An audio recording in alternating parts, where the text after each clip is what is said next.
Regional stabiliser, कि आपने reason को स्टेबल रखना है, आपने एस्केलेशन को रिस्पॉन्सिबली कंट्रोल करना है, ना कि रिटोरिक में, पोलिटिसाइजेशन में और अपने इमोशंस में और अपने सियासी मकासद के अंदर आके पूरी रीजन को, पूरे खित्ते को, इंसानियत को जो सा है खतरे में और एक दोजख के अंदर डाल दे।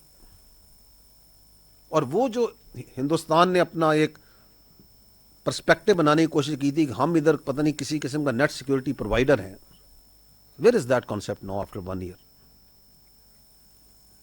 इस वक्त भी आपकी रीजन में अगर स्टेबिलिटी का सबसे बड़ा एम्बेसडर है, उसके लिए सबसे ज्यादा कोई कोशिश कर रहा है, कौन कर रहा है?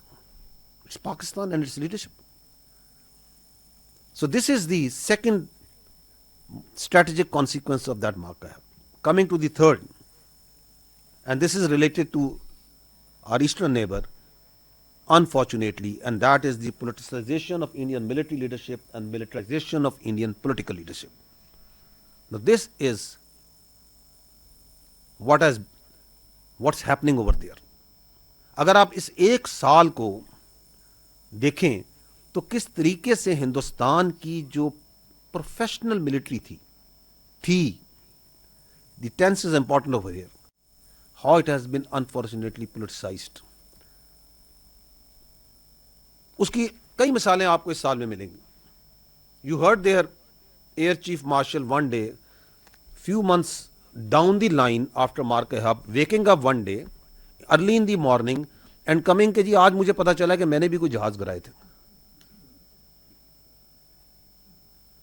अच्छा भला प्रोफेशनल सोल्जर है, that is that is what is it? That is the politicisation of the military leadership.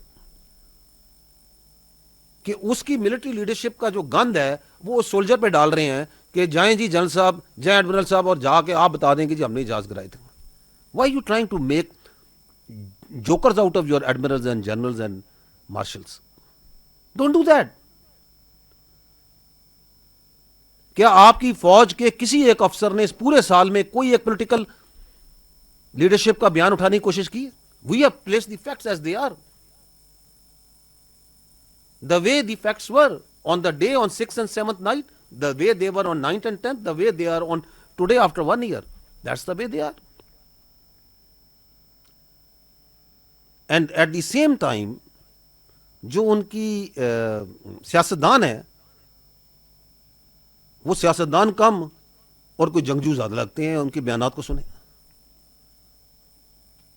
वो हर वक्त जो सा है वो इस तरह का रेटोरिक, इस तरह के नारे, कोई अखंड भारत का नारा मार रहा है, कोई हिंदुत्व के नारे मार रहा है. भाई अगर यही जुबान इस्तेमाल करनी है तो आओ सामने आ जाओ फिर. Because this is dangerous if you politicize your military and you militarize your politics. And we are seeing that happening over there. The next is the global acknowledgement of Indian efforts to externalize their internal problems and internalize their external problems.